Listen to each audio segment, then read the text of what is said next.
Hello and good afternoon, everyone. Good morning, good evening to those of our friends in Europe. I'm Viola Ganger, the senior Washington editor of Just Security and a research scholar at NYU School of Law.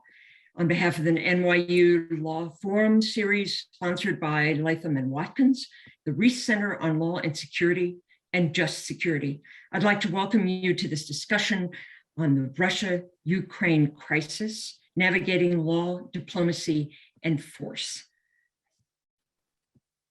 Today at 5:45 a.m. Ukraine time, 9:45 p.m. last night, US Eastern time, Russian President Vladimir Putin declared war against Ukraine, announcing a special military operation, as he put it, using the standard Kremlin disinformation points to smear Ukraine. He referred to a goal of demilitarizing, denazifying Ukraine. Explosions began to be heard immediately in major cities such as Kharkiv in the east, Mariupol in the south, both of which have long been considered major targets for Russia, but also in the port of Odessa, in the capital Kiev, and elsewhere. Putin has, by some estimates, at least 770,000 troops arrayed around three sides of Ukraine, as well as tanks, heavy artillery, and extensive air and naval assets. This attack came after weeks of warnings from the Biden administration and NATO that Putin was on track to wage such an attack. And of course, Putin began mobilizing troops near Ukraine's border even a year ago, soon after President Biden took office, up to 100,000 at the time. He backed off when Biden scheduled a summit with him in June, but only withdrew a few thousand of those forces. He began ramping up again in late October, early November this time, against the backdrop of a lengthy written diatribe that the Kremlin had published by Putin. Last August, he reiterated his belief in that diatribe that Ukraine is not an independent nation. In December, Russia issued written demands that the US and NATO agree to a treaty that would halt any expansion of the alliance.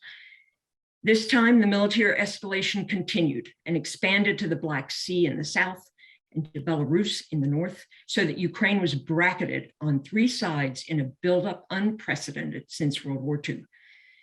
NATO allies also have outed a number of alleged Russian plans to destabilize Ukraine and or create false flag operations that might have provided cover for a new invasion. In the end, he didn't need any of those. He just plowed ahead. President Biden is scheduled to speak today at 12:30, possibly announcing further sanctions beyond those imposed in recent days. So where do we go from here? We have an amazing panel of experts to discuss the latest developments, the history behind it, and where we do go from here. Dan Baer is acting director of the Europe program at the Carnegie Endowment for International Peace. He's former US ambassador to the Organization for Security and Cooperation in Europe, Deputy Assistant Secretary of State in the Bureau of Democracy, Human Rights, and Labor at the Department of State. Tess Bridgman, Senior Fellow and Visiting Scholar at the Reiss Center on Law and Security, Co-Editor-in-Chief of Just Security, and a former Deputy Legal Advisor for the National Security Council, Special Assistant to the President, and Associate Counsel to the President. Daniel Fried is Weiser Family Distinguished Fellow at the Atlantic Council. He's former Coordinator for Sanctions Policy, Assistant Secretary of State for Europe, and US Ambassador to Poland, US at the Department of State. Rose Guttemüller is the Stephen Hazy Lecturer at the Center for International Security and Cooperation at Stanford University. She's a former Deputy Secretary General of NATO and Undersecretary for Arms Control and International Security at the Department of State. Thank you all for joining us. We have as I said, an amazing panel with deep expertise on all of these issues. So we'll get right into it. We also have questions that we received from the audience, and I would encourage any members of the audience who still want to add questions to put those into the Q&A function. I'm going to start with Dan Fried on sanctions. which is top of mind for everyone as a key tool in the West's response to Putin. The Biden administration began mobilizing allies in NATO and European Union immediately last fall, when it became clear that Putin was ramping up again. Created diplomatic responses, worked with Congress and allies on potential sanctions that would be imposed in the event of an invasion, and offering steps to try to assuage Russian concerns about the proximity of NATO forces. None of those initiatives have deterred Putin. So Dan Fried, which sanctions do you think now provide the biggest hammers, potentially, against Russia? Does it still make sense to hold any in reserve versus levying them all right now and trying to maintain them? What discussions do you think are going on at the moment? The Biden administration has long planned and now assembled a set of sanctions, and I think the president's going to announce them in about an hour. The biggest stick is going to be the financial sanctions, and we got a taste of that day before yesterday when the president announced we were imposing full blocking sanctions against two major Russian state banks, the number 5 and the number 8 bank, in terms of capitalization. I think we'll hear more of that today. I think we're going to go after some of the biggest Russian state banks. VTB and Sberbank, I expect to be on the list, and I hope the administration opts to continue full blocking sanctions as opposed to something less. We need to hit them hard. In addition, it's not a sanction, but I suspect we're going to move forward with this major export control, this restriction on the export of semiconductors made anywhere in the world with American technology or input. That's the use of the foreign direct products rule, a wonky term, which means if it's got American content, you can't ship it. It is subject to restrictions. That's a big sanction, and I think we've got the Asian allies signed up, at least the Japanese, Singapore, Taiwan is what I've heard. I don't think South Korea will buck us. There's a question of China, but I think the administration has planned this. That's a big set of sanctions. To answer your question, what's left on the table? Well, SWIFT is taken on a kind of mythical importance as the mother of all sanctions, and it really isn't. Okay, it's too easy to make a substitute for SWIFT. It's a messaging service, so you use something that's less efficient. It's not as big a deal as people say. But if you want, I think the question is always, and Daniel Baer and Rose Gottemiller know this really well from government, you always want to ask yourself, what's next? And the what's next could be moving on Russia's central bank. That's huge. Treasury hates sanctioning central banks. And there's a question of financial blowback. But that's the next step. I think the Biden administration is going to hit the Russian economy hard. I think they're right to do so. I think they will have done so after proper coordination with the allies. Good for them. The bad news is it often takes more time for sanctions to work than you wish it would. But that's another story. That's not your question. So thanks, Viola, for doing this. Wish it were under better circumstances. As do we all, I'm sure, Dan. Thank you very much. I want to get back at some point about what you think, how you think Putin has prepared for that possibility of very severe sanctions, but we'll get to that again later on. Rose, I wanted to come to you next and get your thoughts on how you assess NATO's handling of this crisis, and how does it compare in your experience to others that the alliance has faced in the past? What have been some of the key obstacles to unity and effectiveness, for example? How to keep the how do you think it would be possible to maintain transatlantic unity going forward, especially within the alliance, but also with other allies such as Japan and so forth?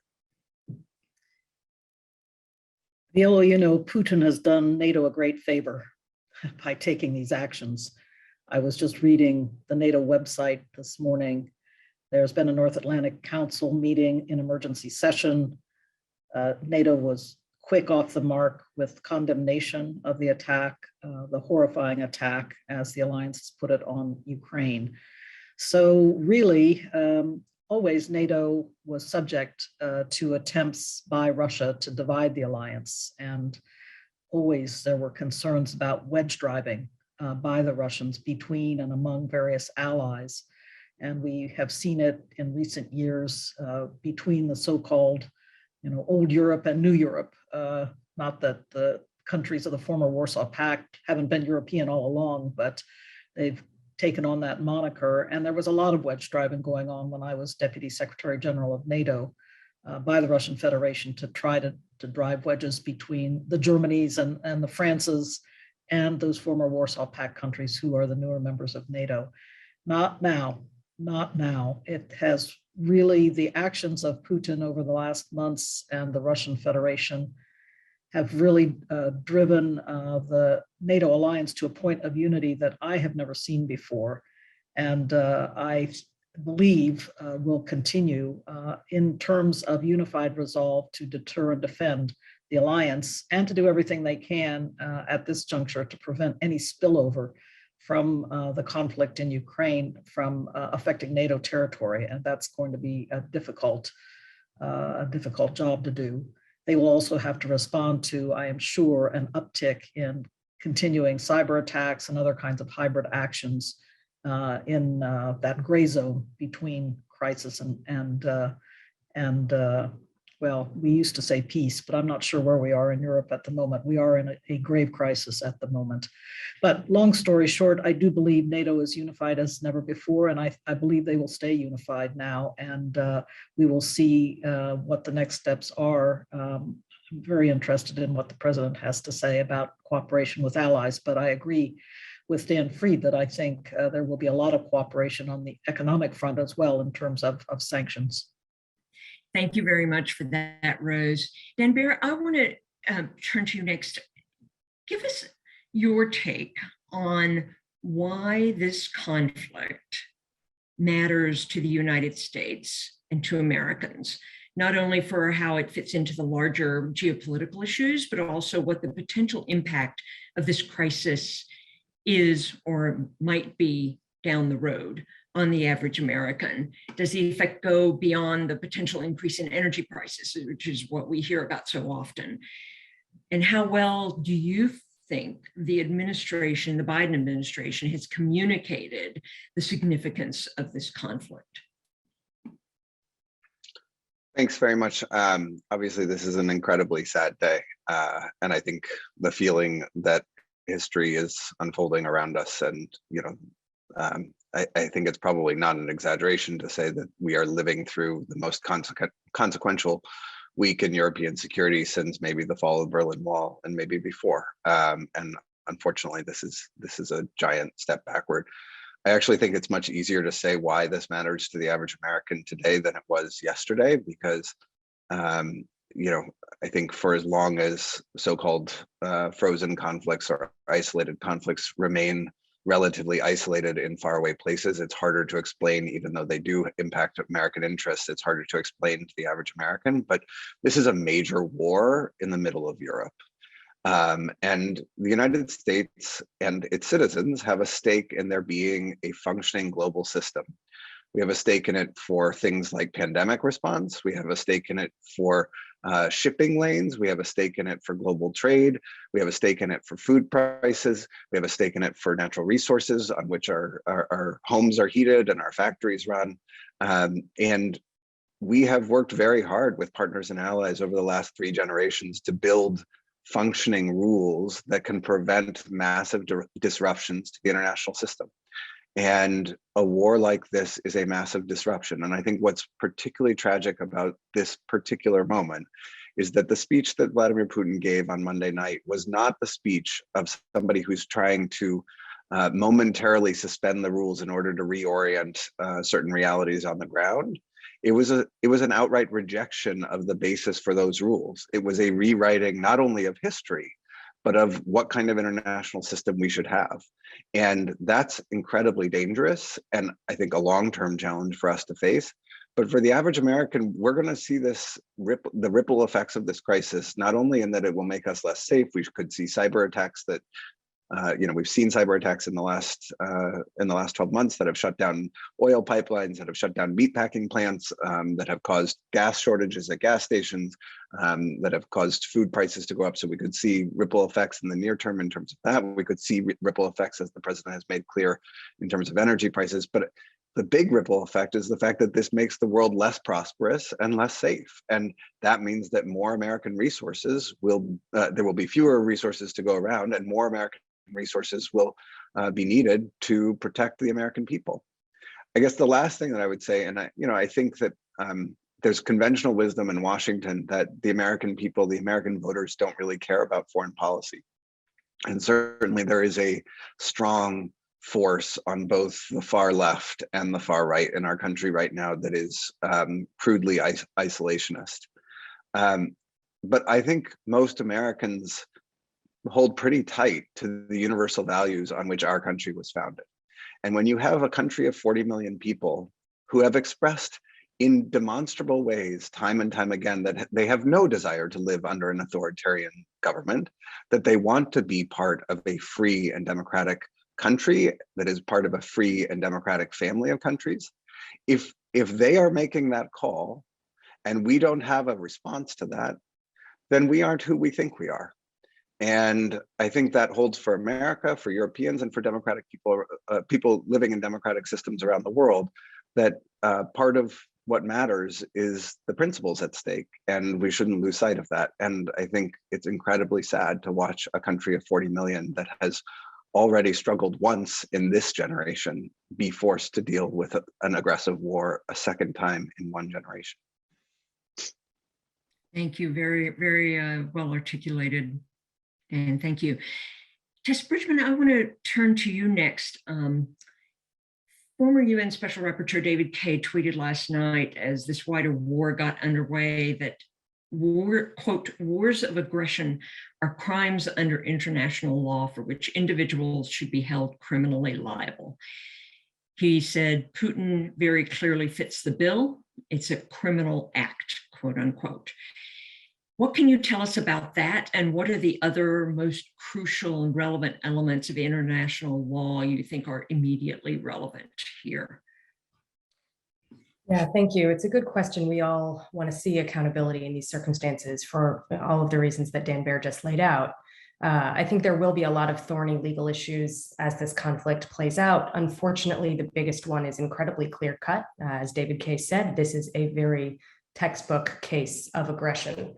It's a brazen violation of Article 2.4 of the UN Charter, violating Ukraine's sovereignty and territorial integrity. I should note, of course, Russia already did that dating back to 2014, but this is a clear, full escalation of that in a way that has no pretext and was clearly unprovoked.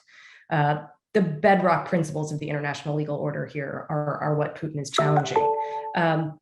It's also important to note here that Putin's attempt to muddy the waters as to whether there was a legal pretext for his actions failed completely. His purported rationales were simply based on too many blatant falsehoods to hold any water. And the work of the US intelligence community and its partners was really important in staying one step ahead of Putin's narrative and exposing the falsehoods, preventing him from being able to shift momentum towards the narrative he was trying to build. So by preempting any pretext for the invasion, the absence of a provocation for Russia's aggression is very clear here. So the case could not be more clear cut. Ambassador Kaye looked at Article 8 of the Rome Statute. I won't read it out for you today, but yes, these are clear-cut acts that would clearly meet the elements of aggression. But can we turn to the ICC to prosecute them, and what forms of accountability are available? That's a much more difficult question. The ICC's jurisdiction over the crime of aggression is very narrow. So for that crime and that crime only, the ICC only has jurisdiction, and that's the International Criminal Court, only has jurisdiction when both the territorial victim state, Ukraine here, and the aggressor state, Russia, are state parties to the Rome Statute, which is not the case here.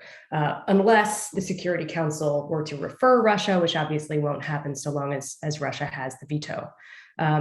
So turning to the ICC to actually prosecute aggression per se is just not going to be an option here. There are, though, and there likely will be, there have already been, and there unfortunately likely will be more war crimes and crimes against humanity that are committed in the context of this armed conflict. And the ICC does have jurisdiction over those. Ukraine has submitted what are called 12-3 declarations, essentially giving the ICC jurisdiction over certain acts or for certain periods of time. And it has expanded that voluntary consent to jurisdiction over time to now include basically anything after 2014. Whether acts committed in Ukraine can then be tied all the way up to Putin and how far up the chain of command they can be traced, that's a more difficult issue. The ICC so far has tried in at least a couple of cases to tie the acts of foot soldiers up to their leaders and has not typically been successful. And I think, we have reason to believe that it might be very difficult to actually see, a Putin or any of his, closest cronies actually taking the stand. I think all of that said, it's important to note that there are other forms of accountability. The grave breaches regime in the Geneva Conventions that kicks in international armed conflicts is important here. So all states should already be on notice. All states that are parties to the Geneva Conventions, which is almost all of them, are on alert to repress Russian actions like assassinations of dissidents in foreign countries. We could see, any number of actions that states would be able to prosecute. The Geneva Conventions require states to criminalize grave breaches like torture, unlawful extrajudicial killings, et cetera, and to search for and prosecute those responsible. So at a very minimum, you should see those responsible for these crimes not ever able to travel again, but there, could be hope that you could have prosecutions, in foreign capitals in the future. And the very last point here is that there are other forms of accountability aside from criminal accountability that, at least in the short term, but potentially over the medium and long terms as well, will be just as important, if not more. The sanctions that Dan Fried was just describing that can be ratcheted up significantly, but also things like kicking Russia out of certain international organizations, suspending its privileges, visa bans so that the cronies can't travel and can't live the lives they're accustomed to, getting more serious about shutting down and countering, if that's not completely possible, Russia's international propaganda machine. All of these kinds of acts are also forms of accountability, and getting really serious about those other measures while at the same time thinking through ways that prosecutions might develop over time. I think those are going to be really important in the short term. Thank you very much, Tess. That's very helpful. Really, really great sort of overview there. I want to throw a question out, and I'd be interested to hear what several of you think about this one. This is, of course, not the start of the Russian instigated conflict in Ukraine, which already before yesterday had killed more than 14,000 people since the Russian invasion of Ukraine in 2014, when it annexed Crimea and supported an insurgency in the east.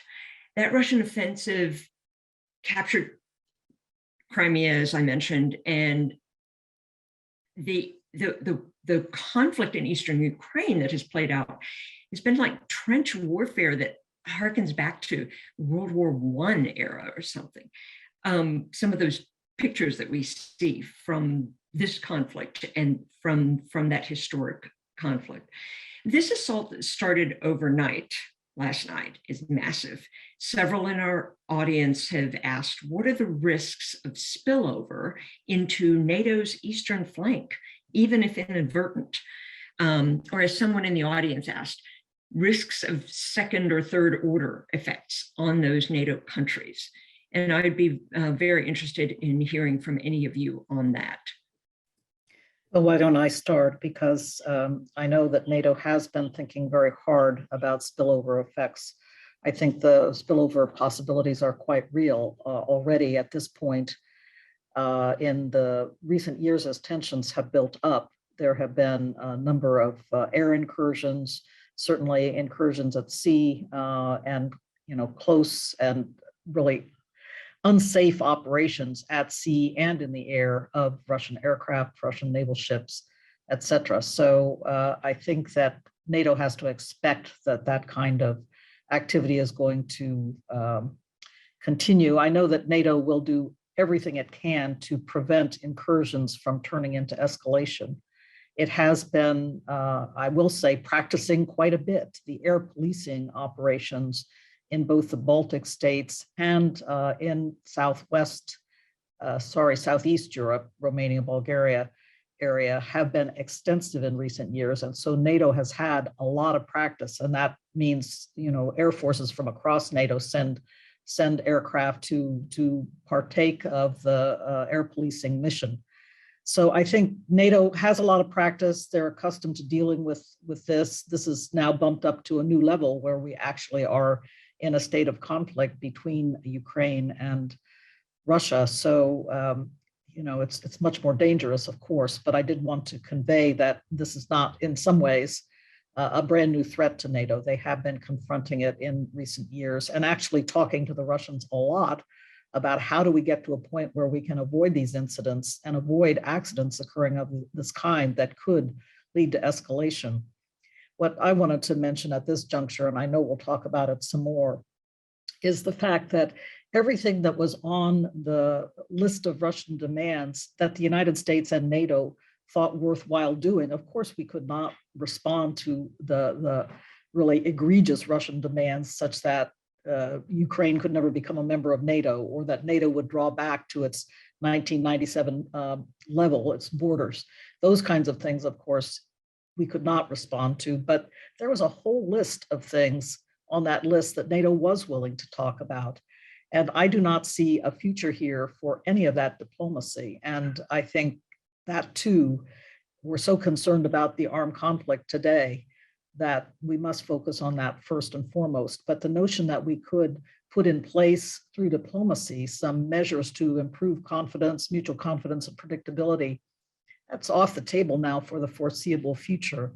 And I do think that is a tragedy as well. We were right on the cusp, I think, of making some improvements in the European security architecture. It would have been difficult because Russia is so obstreperous and so uncooperative right now, but nevertheless, I think we could have made some improvements, but we're going rapidly in the opposite direction. And at the moment, I see no hope for diplomacy resuming and making any progress for the foreseeable future.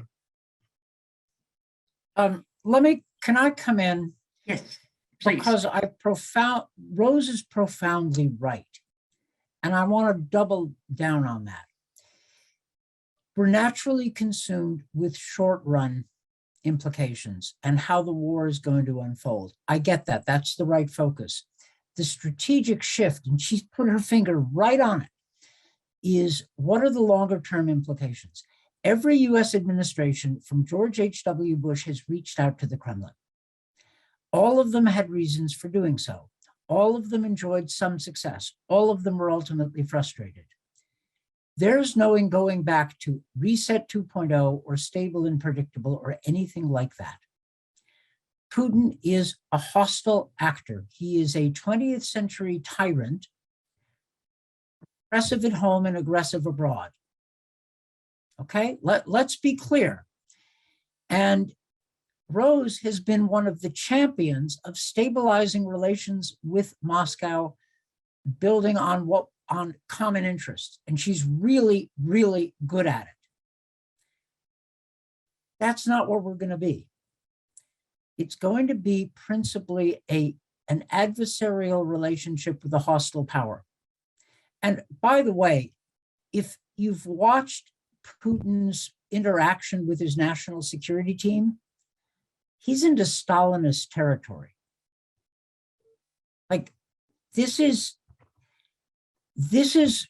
kind of World War II level stuff, down to the lists of Ukrainians that he'll send to concentration camps or shoot. Okay? The United States and Europe need to think through the longer term strategic implications. Where are we with Russia? Now, the Biden administration didn't want to focus on Russia. They wanted to focus on China. I totally get that. That's a rational call. It doesn't matter what they wanted. We didn't want to deal with two authoritarians at the same time. That's nice. We have to. We have to draw those conclusions. We need to work with Europe, with the Asian democracies, with India. We need to take this seriously. And I don't sense any reaction. I don't know about you, Dan and Rose, Tess, my contacts with people in the administration is that they're seriously pissed off. They tried stable and predictable. They took hits for doing so. And now they've got something that is close to Hitler's attack on Poland in September 1939. Yeah, exactly. If I could just take the floor briefly once again. Thank you, Dan, for the foot stomp. You said it better than I could, but I did want to remark on one of the Russian commentators who said this morning that Putin has abandoned the strategic objectives of Russia to play in the world in a certain way, advancing certain, again, mutual goals, abandoned Russia's strategic objectives in favor of his idée fixe, that he has to grab and hold Ukraine and turn it into part of a community with Belarus, go back, back to the future, so to say. So that really struck me this morning. And I'm wondering if, we're looking upon Russia heading toward being a kind of DPRK, but a very large pariah state. And in that case, I think we really have to think hard about what our stance is going to be. Thank you, Rose. Dan Baer or Tess Bridgman, did either one of you want to weigh in on that, the potential for spillover into the eastern flank at the moment? And I have sort of a follow-up to that for Dan Baer anyway. So if you'd like to go ahead, Dan, go ahead. Do you want to ask your follow-up first and I'll pick up the spillover in my answer? Yeah, sure. How do the democratic and authoritarian leanings of leaders in that eastern region of NATO, the Baltics, Poland, Czech Republic, Hungary, Romania, Bulgaria, et cetera, affect the response of NATO and the West generally to this crisis? Great. So two distinct questions there. In terms of the spillover first, I agree very much with Rose and Dan that at the strategic level we're in a whole new ballgame. At the tactical level, I actually think there may be, it's hard to contemplate what could happen in the coming weeks and months without feeling sick to your stomach. But if what people think is going to happen, and there's a significant military defeat of Ukraine and some form of Russian occupation, that does put Russian troops much closer, a large number of Russian troops prospectively much closer to NATO. And it does raise the prospects of, and the aside of unintentional, that's not an aside, it raises the prospects of an unintentional interaction. And we do need to take steps to mitigate those risks. We did take steps like that in the 1970s, and we took them more recently with respect to Syria about 5 years ago or 7 years ago to negotiate protocols to try to remove the possibility of unintended interactions in the air, et cetera. And I think there will be a need for diplomacy on the kind of nuts and bolts level that is in the interest of both sides. And I think the Russians actually will be interested in that too. So I think that is a real risk that we're going to see more of in the coming weeks, months, and there will need to be some diplomacy. It won't be grand diplomacy. It'll be just trying to make sure the worst doesn't happen. In terms of what this means with respect to NATO and the struggles that NATO has had in recent years with respect to the democratic the recession of democracy within NATO. I guess to the extent that one can talk about silver linings of the last few months, I think, as Rose said at the outset, this is a moment in which people very well understand the value of being in the club or being out of the club.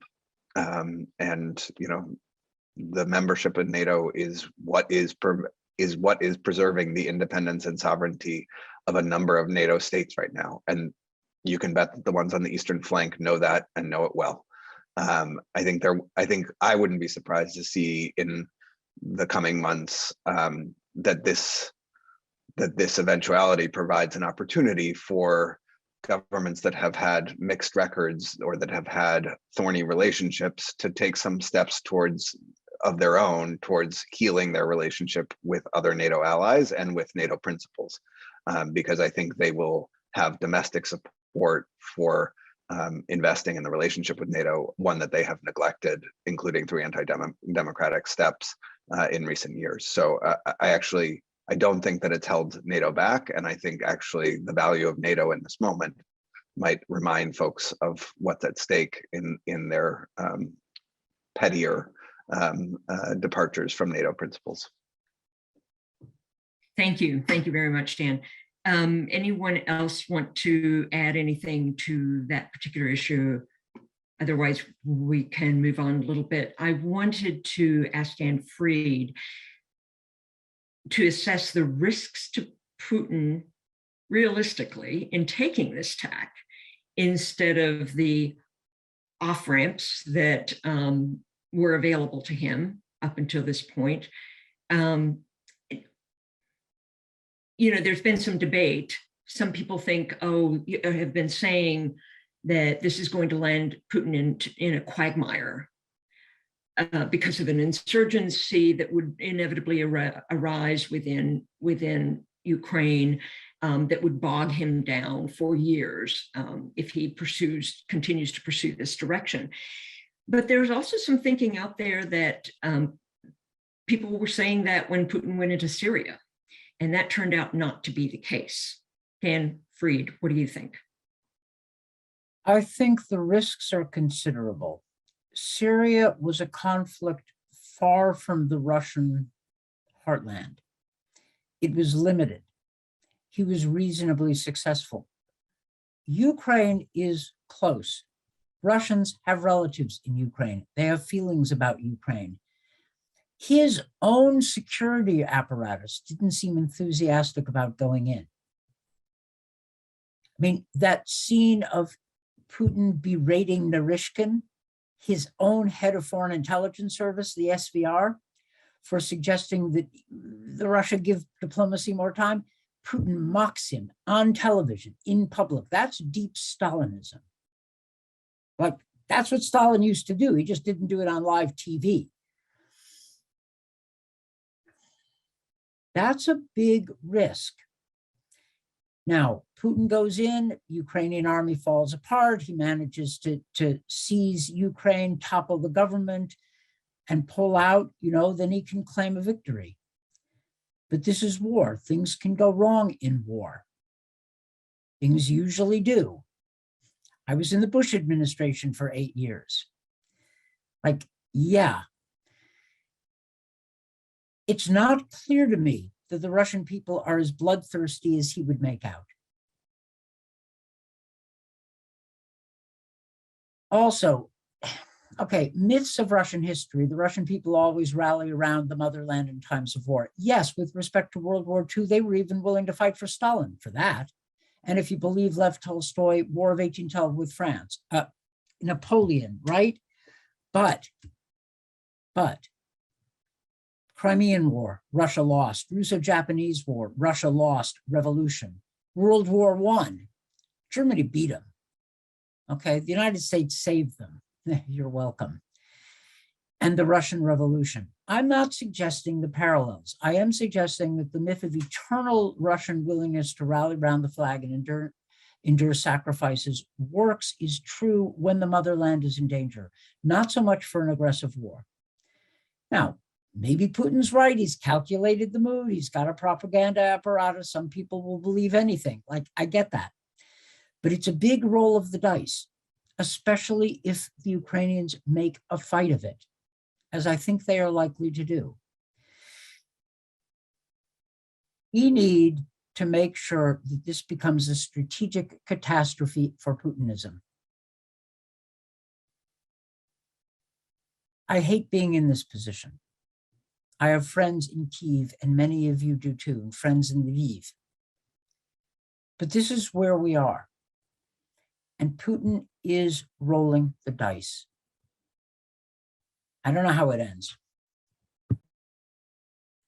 Again, if I could just add a quick comment to what Dan had to say. I was thinking about the the assistance that Putin has given to Bashar al-Assad in Syria in his civil war over the last years, where they have succeeded essentially in flattening the country in many ways, a very violent conflict. And I was thinking that that level of violence, if the full force of the Russian armed forces are thrown against Ukraine, that is going to create shocks among the Russian population. Again, going back to the point Dan made about there being so many ties of blood, culture, family, history between Russia and Ukraine. If the level of violence gets anywhere near what we've seen in Syria in recent years at the hands of the Russian armed forces, then I think that will have an effect, a strong reverberation back in Russia. I don't know what that means. You know, people say, no, there's no popular resistance to Putin. There won't be, you know, everybody will just roll over. I don't know, but I do know that people are watching with, you know, just the American word gobsmacked, I guess that's an old English word. People don't know what to make of this as I'm reading the media today. And by the way, I'm concerned. There's a lot now we're seeing on Twitter and the social media and so forth that's telling us about the mood of the people, but I won't be surprised to see all that shut down in short order, and the Russian propaganda machine basically taking over, pumping out the not only national messages to the domestic audience, but also international messages. So we'll have to see what we can do to maintain contact in this period. Can I also jump in? Yes, please. I want to pick up something that Dan said very early on, and Rosa's comments, but he said that sanctions don't always work as quickly as you'd want them to. In the near term, I think Putin's actually in a pretty okay position from his standpoint, because the devaluation of the ruble is how, you know, he pays people's salaries in rubles, and he subsidizes the large majority of the Russian population with targeted subsidies when he wants to buy their satisfaction with rubles, and he's still going to be exporting gas and getting paid in hard currency. And so even though he is sinking the ship, he actually is getting, I do think this is a strategic error, and I think Russia was not in a strategically strong position even before the strategic error, but this compounds it. I think in the near term, it is entirely possible that he will be able to mollify enough of the Russian people that we won't see massive resistance to this until they start to feel the consequences. But he can forestall that with reserves spending and the fact that the devaluation actually helps him. The people who are really hurt by it are actually the corrupt oligarchs around him who have benefited from it for many years. And I think turning up the pressure on them right now is really important. Although to the points previously made, you know, the farce that we saw in terms of the national security meeting, and, you know, people reversing, Lavrov kind of charging off towards diplomacy and then reversing his position mid-speech to come back to the other direction. It really underscores the fact that when Putin wants Lavrov's opinion, he gives it to him. You know, I don't think Putin is under immediate domestic pressure, but I think over time we could see that evolve. Thank you very much, Dan. And there was also that very strange scene when Putin was meeting with his National Security Council, him sort of humiliating one of his top officials there in a particular exchange, which was very, very interesting to see. And I wondered about what might be some fallout from that. Rosa, I want to go back to you for a minute and talk about this Budapest memorandum that a lot of people have heard a lot about in relation to this conflict, of course. In 1994, just a few years after the breakup of the former Soviet Union, Ukraine agreed to give up its nuclear weapons it inherited in exchange for security guarantees from Russia, the United States, and the United Kingdom. Russia abrogated that agreement, as it's the Budapest Memorandum, as it's known, when it invaded Crimea and Eastern Ukraine in 2014. So this is kind of a two-part question. Someone in our audience asks, did the failure to enforce the Budapest Agreement in 2014 weaken the US and NATO's position in the current crisis? And the second is, this declaration of war that Putin issued yesterday, and the statement that he made in there, quote, "To anyone who would consider interfering from the outside, if you do, you will face consequences greater than any you have faced in history. All relevant decisions have been taken. I hope you hear me," unquote. Is Putin threatening the use of nuclear weapons in the event of, quote, outside interference? What do you make of that? Well, there's a lot there to unpack, Viola. Let me just say a couple of things first about the Budapest Memorandum. I was one of the people involved in negotiating the Budapest Memorandum, and it was a hard, very difficult negotiation, not only on behalf of Ukraine. Ukraine was very tough, but Kazakhstan and Belarus both had nuclear weapons on their territory as well at the breakup of the Soviet Union. So all three countries, plus Russia, the United States, and the UK were involved. So the main point is that we were resolved, we, the United States, were resolved that the breakup of the Soviet nuclear arsenal should not result in the creation of 3 new nuclear weapon states under the Non-Proliferation Treaty system. And I was part of the team that made the argument, and again, it was the toughest argument with Ukraine, that their place in the global community was going, and the health of their relationship with the global community was not going to depend on them somehow turning what were Soviet nuclear weapons tied back to a command and control system in Moscow. You know, the Ukrainians would have had to somehow guillotine that command and control system and build up their own command and control system centered in Kyiv, I guess. And there was some talk of that at the time, but it was not a simple matter or a straightforward matter. But the argument we made is that they needed to focus their attention on state building and economy building, and that having nuclear weapons and trying to retain them would in fact be a destabilizing factor. And I will say that the success of the Budapest Memorandum, as I see it, is that from 1994 to 2014, essentially Ukraine had the peace and stability to build up its country as an independent and sovereign state and to begin to develop more of a healthy national economy with the help of a lot of countries, including the United States of America. So I don't think they would have had those years of stability and kind of a stable environment in which to grow and develop as an independent country if they had insisted on trying to become a nuclear weapon state. They would have not had the help that they had, and they would have faced a lot of pressure from Russia much earlier than they did. The Ukrainian-Russian relationship was pretty healthy up until Putin got it in his mind that he needed to seize Crimea and destabilize the Donbass in 2014. So I do want to just recount that history. I'm convinced to this day that it was the right move at the time. But in response to the person in your audience who asked the question, I do not think that we made enough of the Budapest Memorandum in 2014. And I was in the Obama administration at the time. I did not, I think, push hard enough that we take our responsibilities. They're not security guarantees as under the Washington Treaty among NATO allies that we are bound to come to Ukraine's defense, but we did assure them that we would be ready to do everything we can should their territorial integrity be breached, to work at the negotiating table in consultations and to try to put things right. And my view is we did not make enough of that assurance in 2014. And I count myself, frankly, partly to blame for not being more insistent that we try at that time to take account of those responsibilities. Now, the saber rattling that's going on, I'm not sure, Viola. Putin is doing a lot of things that are very unpredictable.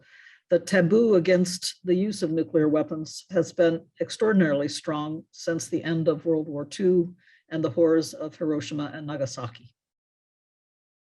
So surely he remembers those horrors, and surely he does not think that an existential threat of that kind, because he knows there would be a response from the United States, should be articulated. So I think that's part of the reason why his words were cloaked in mystery to a certain extent. He has done some nuclear saber rattling in the past.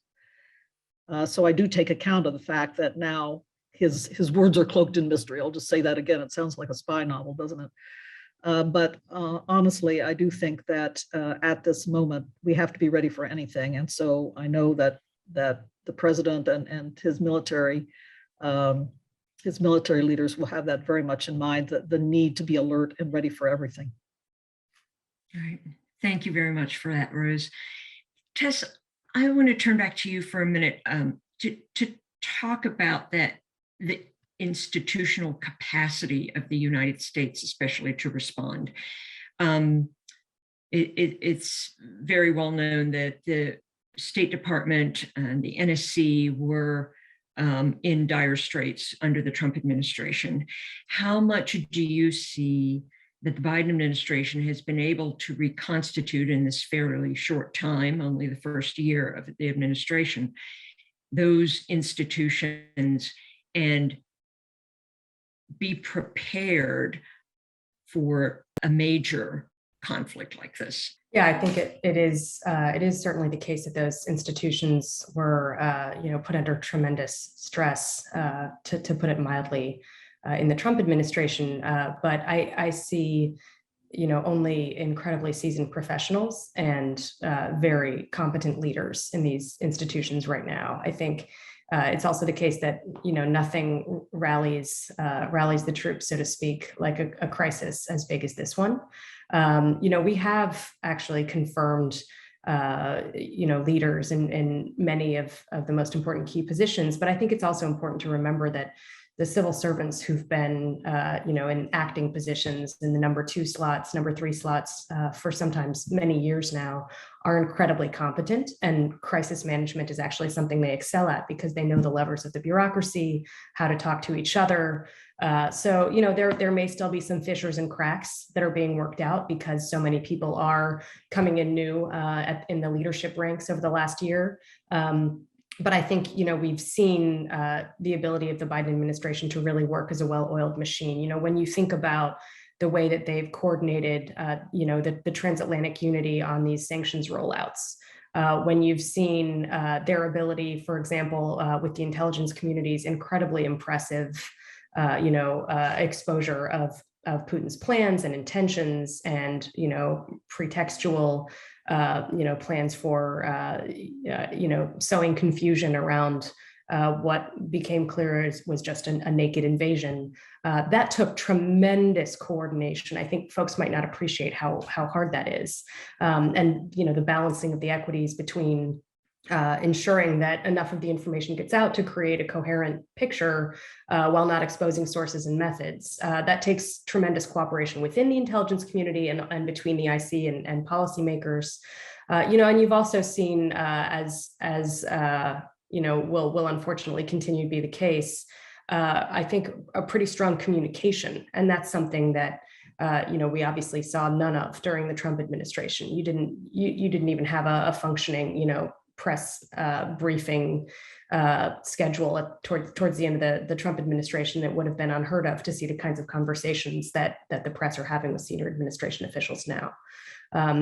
So I think, despite those fissures and cracks, it actually shows the resilience of these institutions and the ability of the Biden administration to really rally at this very important time.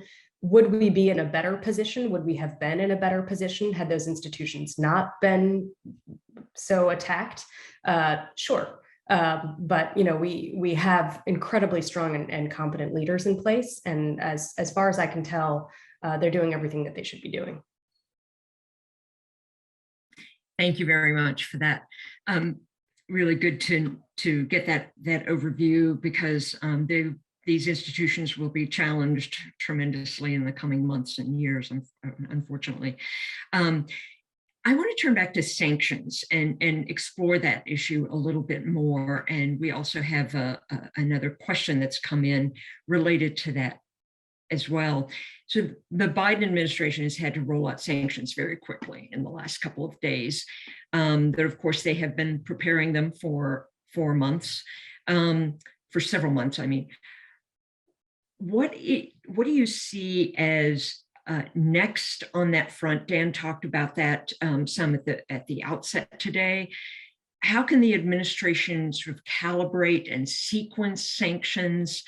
And the question we have from Shemen Keitner that came in, she said, thank you all very much for being here. Why do we think Putin will respond to crippling the Russian economy if he doesn't care about spilling the blood of Russian soldiers? Aren't the targeted sanctions against personal assets of cronies likely to be more painful? I've seen, she says, very little rhetoric distinguishing between the Russian regime and the Russian people, except perhaps Zelensky's own direct outreach. So I'd like to invite any of you to sort of weigh in on that, on those issues, that question. Dan Fried, do you want to start us off? Yeah. It's a serious question, but sanctions have two purposes. We usually focus on the purpose of changing behavior. That is, sanctions to change the potential aggressor's mind. Sanctions to get around to the negotiating table on the JCPOA, the threat of sanctions to get Putin not to invade. Okay, I get it. But sanctions have another purpose, and that's to punish. Not punish for the sake of providing us with the emotional satisfaction, but punish to hurt the Russian economy, to deprive Putin of those resources. You don't get to make money working with our system when you are attacking our system, buddy. That's kind of the undiplomatic way of putting it. The purpose is to hurt the Russian economy and to deprive Putin of the resources he needs for further aggression, and to show the Russian people that there are consequences. Yeah, somebody's going to say, what about the innocent Russian people? Why should they be hurt? Well, the answer to them is Putin put you in this position. Russia is making war on its neighbor for no good reason. What did you expect? Now, when you get into this kind of economic pressure scenario, it almost never works out just according to your plan. But it can work out if you're patient and if you mean it. Now, where's the Soviet Union today? I remember the Soviets and the Polish communist regime during martial law laughed at our sanctions, snickered. They were snarky about it. In the end, didn't work out so well. I'm not predicting a repeat. I'm just saying that history moves in interesting ways. We have to mean it. And I don't know where we end up, but I suspect we're going to go into a prolonged period of general economic pressure against the Russian economy. By the way, apparently the British sanctions are out, and they include full blocking sanctions against major Russian state banks. That suggests the US sanctions that are going to be announced this afternoon will be similar, and I hope so. That's a big deal. That's a hit. Great.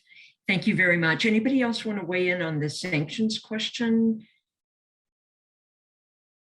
Then perhaps I can go to Tess Bridgman. Tess, can you, when we're talking about sanctions as one approach, can you tell us a little bit more about US law and what US law says about the situation that the United States is in trying to deal with Russia in this particular conflict? And what do you think is perhaps the most powerful tool that the Biden administration has right now? I think Dan Fried actually laid some of them out. There are export controls and authorities that are pretty technical and in the weeds, but the upshot is try to make it difficult for Russia to run its economy, to run its military, deprive it of the types of goods and services that it might need to maintain its what could become a full-scale occupation of Ukraine. There are plenty of things, and you've heard about some of them today, and we'll see some of them, I'm sure, rolled out in the near future that could be done under U.S. law. I think the important thing, as has been mentioned already, is that we try to have both transatlantic but also broader multilateral international unity on some of those measures to make sure that Russia can't just simply engage in workarounds on some of those things.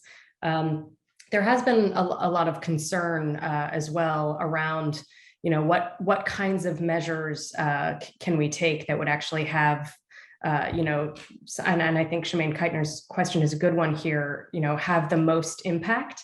That's something that folks inside the administration, going back to your last question, Viola, have been, I'm sure, looking at very, very closely for weeks and months now. So I expect that we'll see that there is, a strategy to that is very well coordinated in advance with the legal teams who are vetting each of these, sanctions, export controls, other economic levers.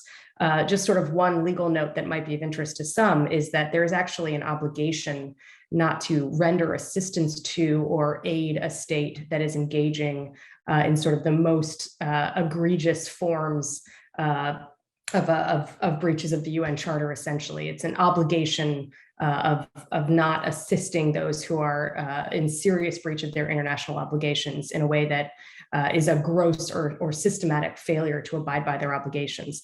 Russia is clearly engaged in that. And one way that legal obligation to not render assistance or aid in maintaining that unlawful situation has been interpreted is, in fact, not rendering economic assistance and not cooperating economically with the state who's engaged in that kind of conduct. So that's something that I think states should be able to take comfort as well, that there is, in fact, a legal obligation not to render aid or assistance in maintaining the unlawful situation that Russia has created. Can I ask Tess a question? What do you think about? I think China matters in this context much more in this conversation than in the traditional way that it gets brought into the conversation about Russia and Ukraine.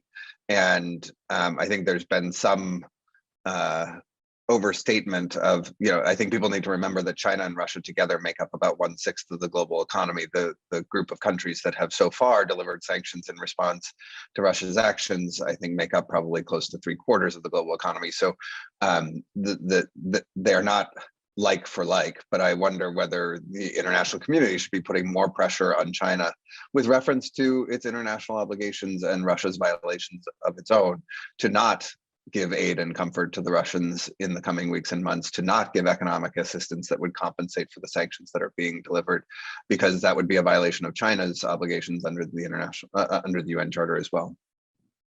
Yes, I agree. Great. Thank you very much for that. Appreciate it. I want to turn very quickly we have about 10 minutes left, and we have had some good questions, some of which have already been answered and are incorporated in some of my questions. Tess, I want to stick with you for a minute to ask you, what are we seeing already and likely to see with respect to new cyber and hybrid tactics in this crisis? And are NATO and its individual members prepared, in your view, for this aspect of the conflict? And perhaps also addressing what Russian actions would or would not trigger NATO's Article 5 commitments for mutual self-defense? It's a great question. I might take that last part and then actually leave to some of my co-panelists the question of NATO member preparation, which I think they may have more insight into than I do. There's been a lot of talk about, potential invocation of Article 5 of NATO, and I think most of our viewers will be aware that is the provision that essentially calls for collective self-defense in the event of an armed attack. The likelihood of that arising in the cyber context, I actually think, is somewhat low. I think it's more likely to arise in the context of, a shooting skirmish, in the periphery of Ukraine, bordering on NATO member states. NATO has repeatedly confirmed that there is, that the right of self-defense does apply in cyberspace. But I think it's important to recognize that the rest of the rules of international law apply in cyberspace as well. So in order for a use of force to give rise to the right of self-defense and response, it has to rise to the level of an armed attack. That means it's one of the most grave forms of a use of force by its scale and its effects. The likelihood of Russia launching that type of attack against a NATO member state, or even seeing spillover, I think, from an attack within Ukraine that causes those kinds of effects within a NATO member state, I think and I hope is fairly low. So you're going to see responses that are what we often hear referred to as below the threshold, right? Not responses that are use of force, pursuant to our right of self-defense to an armed attack, but rather, countermeasures for violations of sovereignty, for violations of the obligation of non-interference.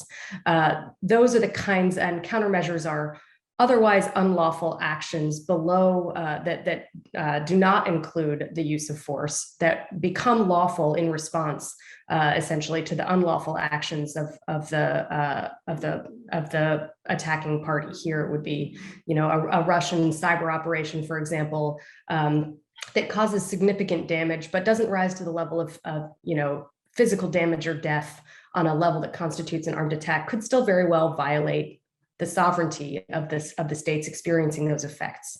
So a state could resort to countermeasures in response, could take actions in the cyber domain or not in the cyber domain in that context, but we'll want to avoid spirals of escalation. So I think it's also important to note that before we think about what kinds of responses to take for those kinds of below the threshold of armed attack, or even below the threshold of use of force cyber operations, what kind of escalatory spiral might those create? Are we better off focusing in the first instance on hardening our defenses, on being more resilient, and then thinking through what coordinated countermeasures might be taken in response to those kinds of actions? So I'll stop there and turn to whether any of my co-panelists want to talk about NATO member preparation. Well, I'll just say once again that NATO has had a lot of practice in recent years in terms of both cyber attacks, dating back really to the major cyber attack on the Estonian government and banking system in 2007. Since that time, Estonia has frankly led the way in driving action in the alliance to be able to deal with cyber attacks. NATO has a good deal of resilience and is very, I would say, practiced now. Again, as I was talking about air policing a while ago, daily NATO headquarters and individual NATO member states suffer multiple cyber attacks. So there's a lot of practice in dealing with that. And a lot of efforts to build up resilience overall and to keep on top of the threats, because the threats are constantly evolving and becoming more and more complex. So NATO's been doing a lot of work in that regard. Is it perfect? No, by no means. They cannot, successfully defeat every attack, but they've been doing a lot to try to be ready and resilient in that case.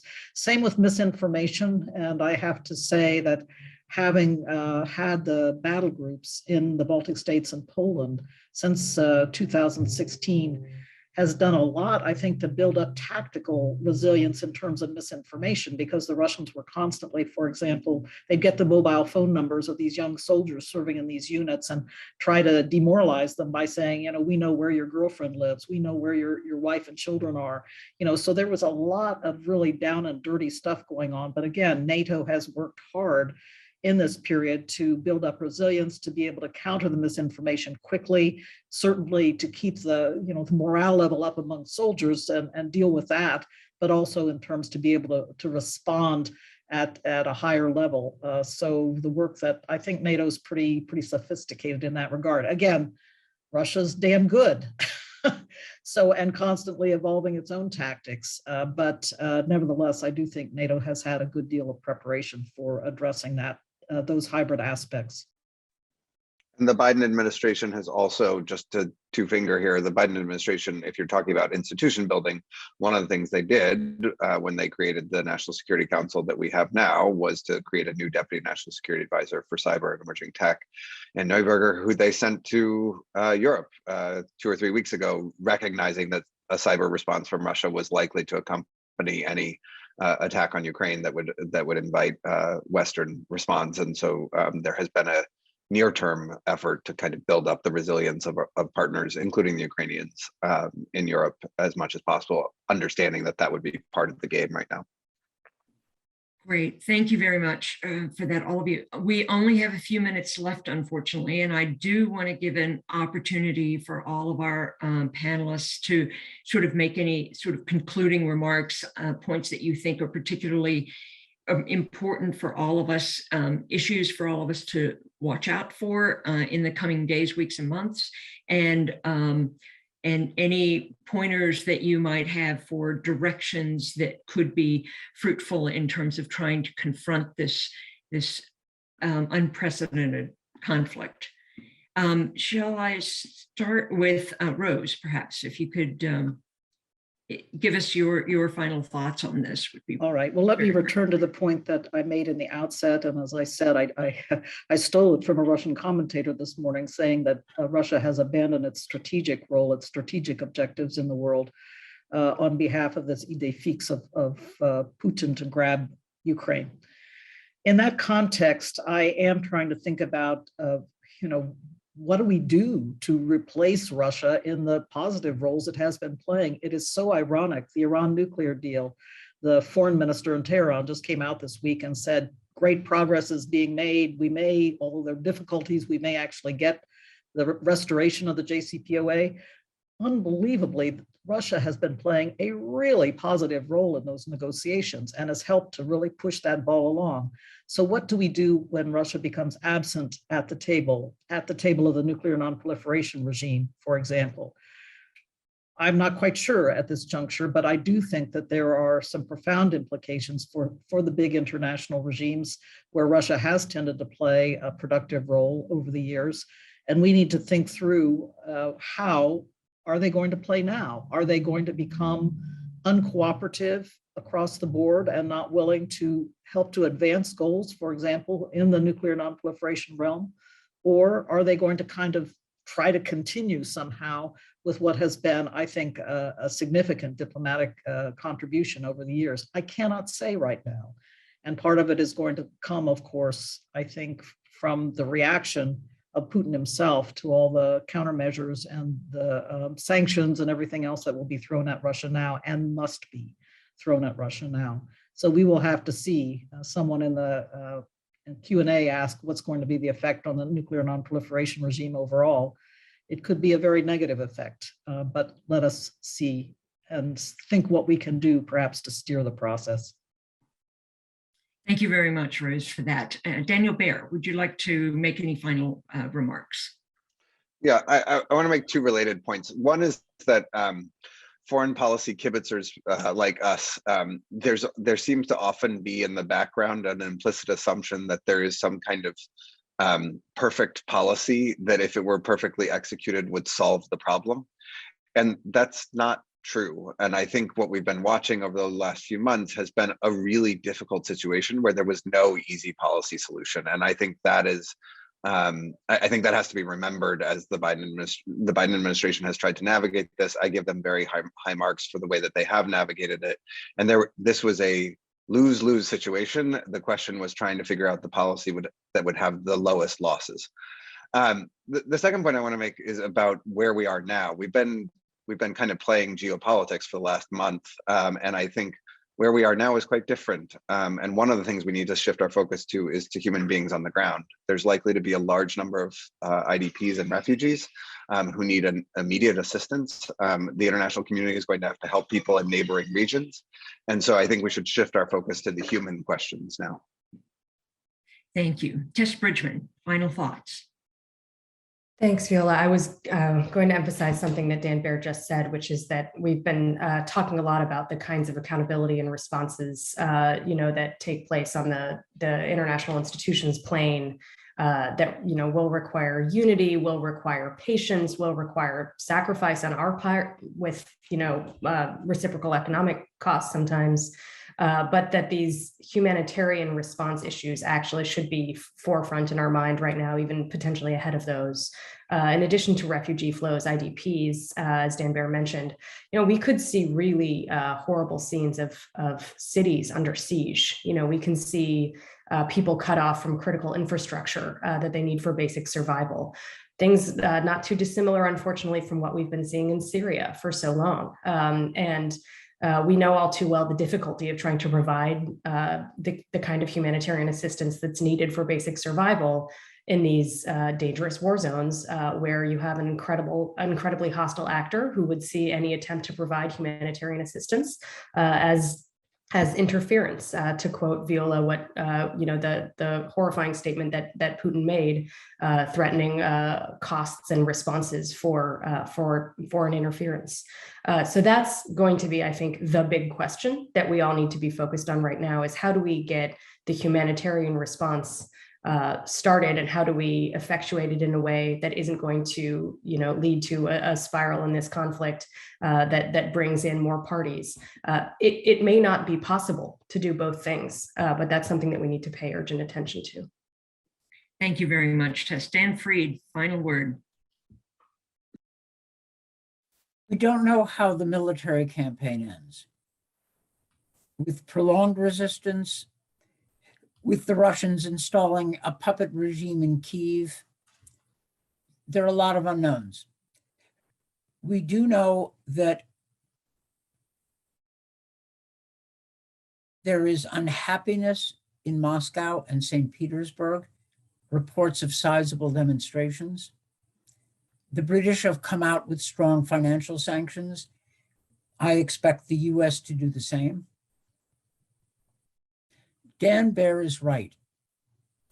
There is going to be a bunch of Washington people arguing with each other about what we should have done to prevent this. We should have been harder, we should have been softer. I'm really not interested in scoring points. The Biden administration did its best. The fault is Putin's. He started the war. The Biden administration was a lot more engaged than we were in 2008 in the run-up to the Russo-Georgian War, and we were a lot more ready than we were in the run-up to the first Russo-Ukraine War, the one that didn't end. It's on Putin. Let's call him. This is a 20th century tyrant. His playbook resembles, down to the sense of nationalism and hysterical grievance, it's a little bit from Stalin, it's a little bit from Hitler. And I don't use that kind of language lightly. That's where we are. We need to act accordingly. And the Biden administration, I think President Biden himself understands this. So does Tony Blinken in their gut. So does Toria Nuland and Wendy Sherman. These are people for whom the lessons of the 20th century and World War II are not abstractions. They don't read talking points, they feel it. And these are people that most of us have known for many years. It's real. And they're absolutely right. Ukraine is not an abstraction or some place in a board game of Risk, which is, if you listen to certain professors, exactly where it belongs. This is real. The Biden administration gets it. So do a lot of the old Reaganites in the Republican Party, by the way. And I'm rooting for them, let me tell you. It's an ugly business, and we have to take it seriously.